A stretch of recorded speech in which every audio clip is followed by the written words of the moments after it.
What up, good people?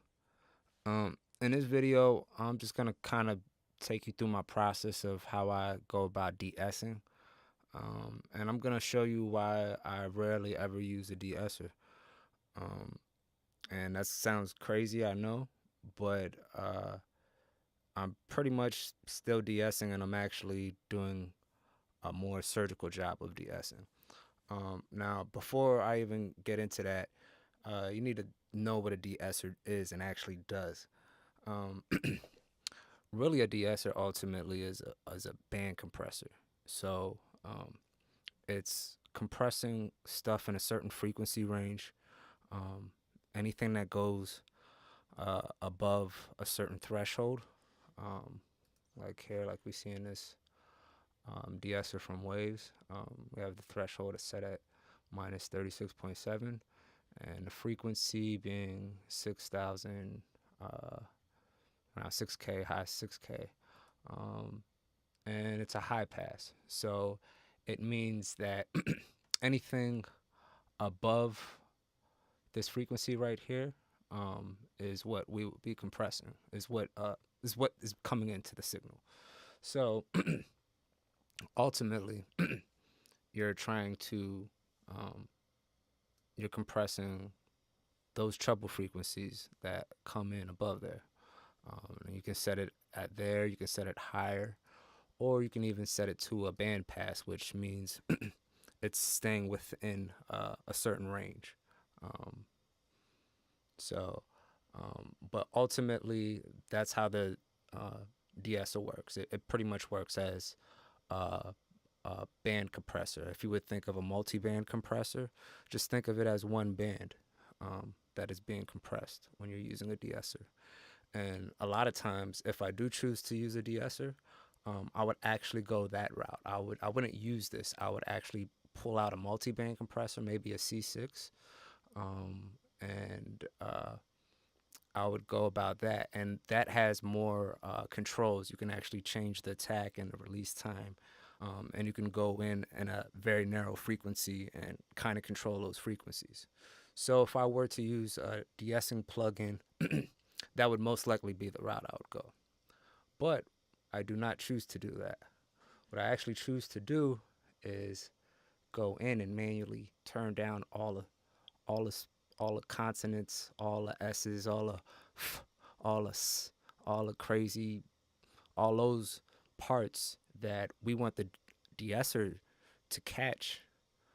I go in and I turn them down myself. Now, you might think it's tedious, but ultimately, if de-esser is a band compressor and it's turning stuff down below um, a certain frequency, um, or anything below that, bringing anything below that threshold down, it's going to affect everything.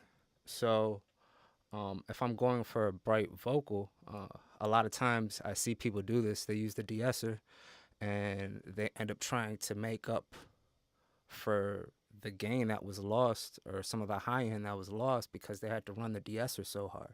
They end up trying to make up for it in an EQ later, or that add more brightness, more top end. Um, but ultimately, you could avoid all that and actually achieve a even brighter vocal by going in and manually turning down all those spots, as opposed to having the de-esser, depending on the de-esser, to actually go in and catch it. So here I'm actually going to try to show you an example of it. Um, what I'll do is I'll use the de-esser on a vocal where I didn't go in and um, turn down all those S's, all those consonants, um, all those treble parts that are popping out that we want the de-esser to catch. Um, I'll, I'll I'll play it using the de-esser, and I'll actually um, play it without, and show you the difference between the two. Um, so so here, what I'll do is I'll play the non. I'm gonna play the non-de-essed one first, and as you can see, what I did is I actually color coded all the parts um, where I de-essed, and that makes it easier to recognize if I feel like I need to go down and turn it back down, or turn it down some more, or bring it up some more. It just makes it easy to you know, kind of recognize where it's at. And there's also added use for this too later, which I'll get into. Um, but here, I'm gonna play the non-DS version first, and I'll let you guys hear it.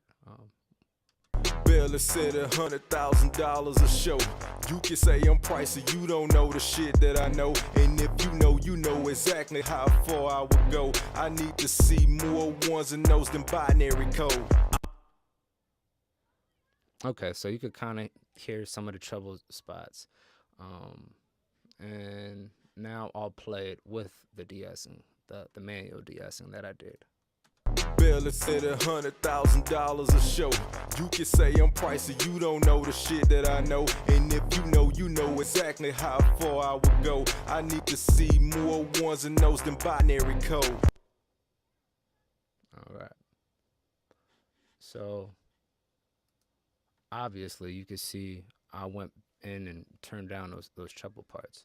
So what I'm gonna do now is I'm gonna actually play the non-DS version with the de-esser set, so you can hear the de-esser working, and we'll play that in comparison to the one that has the manual de-esser.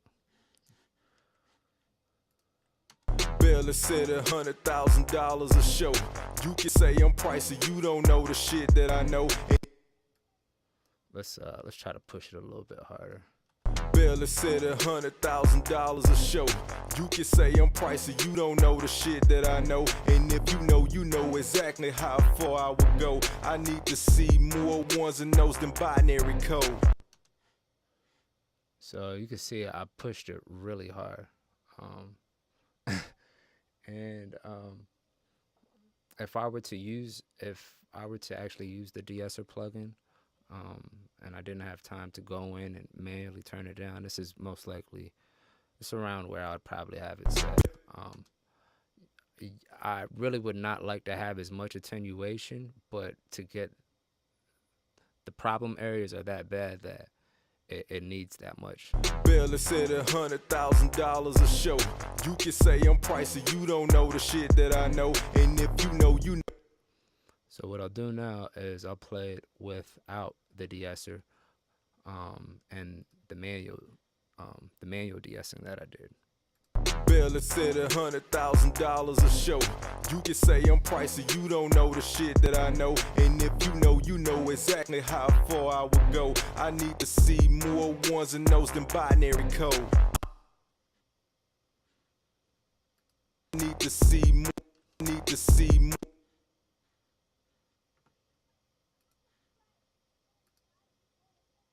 Need to see more. Need to see more one. Need to see more one.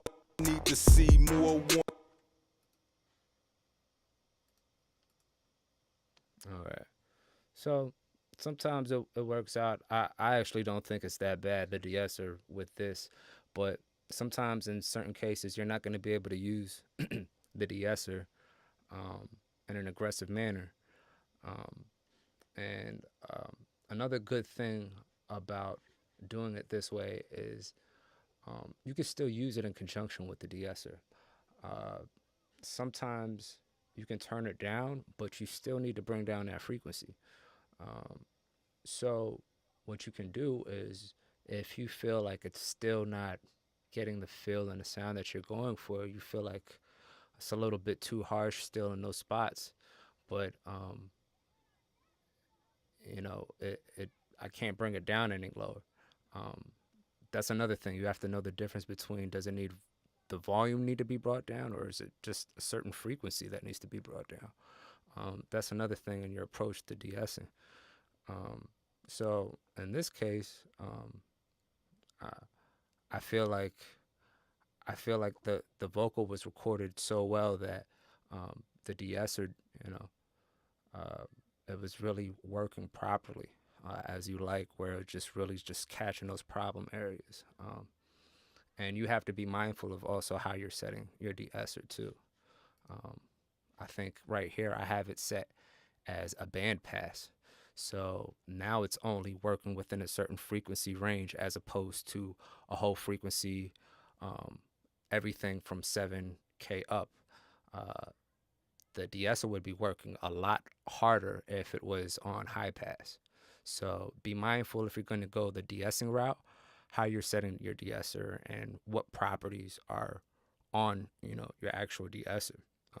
It's very, very crucial, um, because if not, you're going to be cutting too much high end and you're going to be trying to make it up elsewhere. And the less you can try to do that, the better off you usually be. So it's just something to keep in mind. But also another thing, with the using the de-esser in conjunction with the manual de-essing is you can set the automation. So I can have it so now that I have everything color coded, it makes it easy to see where I spots that I might need de-essed.